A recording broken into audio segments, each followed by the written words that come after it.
Today, we're going to dive into one of the most important but least talked about rules of the professional world.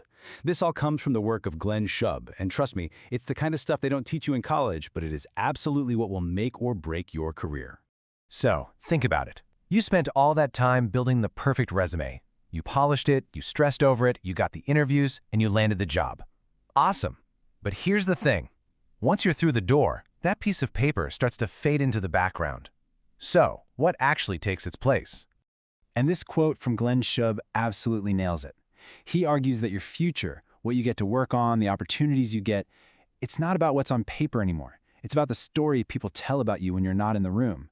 And that story, that's your real resume. So what is this real resume?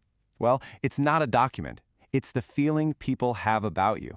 It's the confidence they have in you. And it's built piece by piece in every single interaction you have. This is probably the biggest mindset shift you have to make coming out of school. School trained us to think about performance, about getting an A on the test. But the workplace runs on a totally different fuel, confidence. Leaders don't promote the person who got the best grade on a project. They promote the people they feel safe betting on when the stakes get high.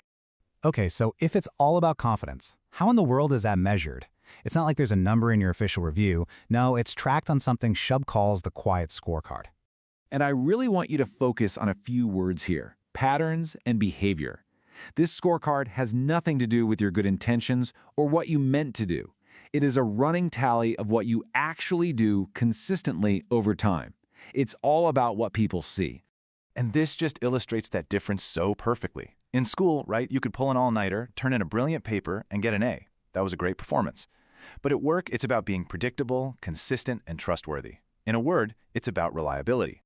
So, what are the things people are actually tracking? Well, it's the small stuff. When you finish something, do you send that quick email to say, hey, this is done? That's closing a loop. Do you give your boss a heads up that a deadline might slip? Or do you just cross your fingers and hope no one notices? That's warning early. Every one of these things is either a point for you or a point against you.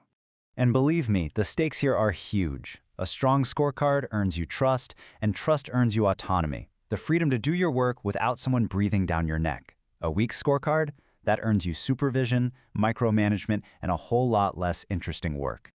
Okay, so this is a problem I hear about all the time. You're doing good work, you're checking all the boxes, but you're worried about coming across as a show-off. How do you make sure your impact is seen without bragging about your wins all the time? The answer, and it's kind of brilliant, is documentation. See, instead of saying, look at this great thing I did, you just make your work visible in a way that's actually helpful to other people. That quick, factual update isn't bragging, it's just good communication. It makes someone else's job easier. And over time, people just start to associate your name with progress.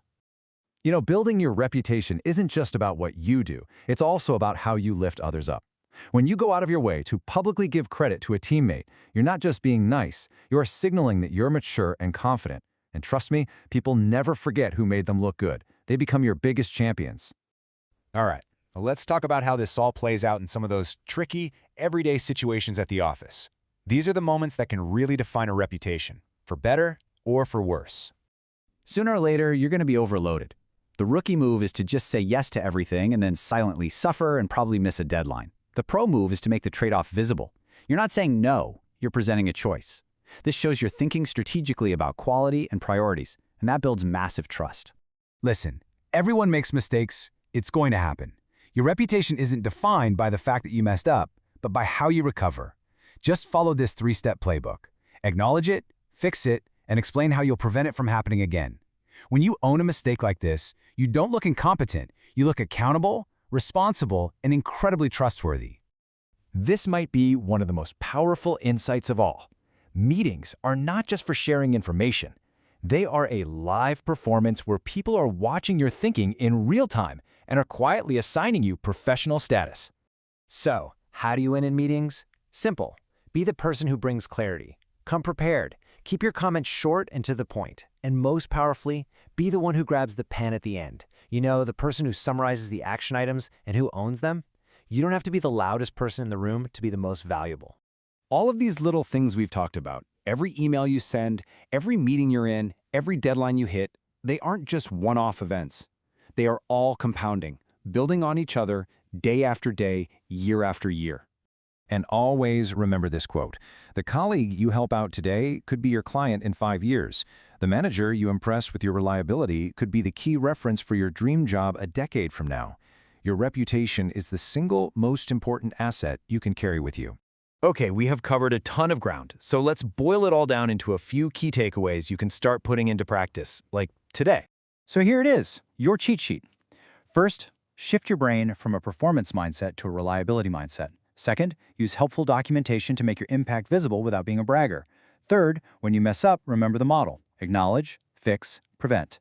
Be the source of clarity in meetings. And finally, never ever forget that this is a long game and it's won through thousands of small, consistent actions. So I'll leave you with this one last question to really think about. When your name comes up at work and you're not there to defend yourself, what's the first thing people think? Reliable, a problem solver, clear-headed? Because that story, the one being told when you're not there to tell it yourself, that is your real resume. And that is what will define your career.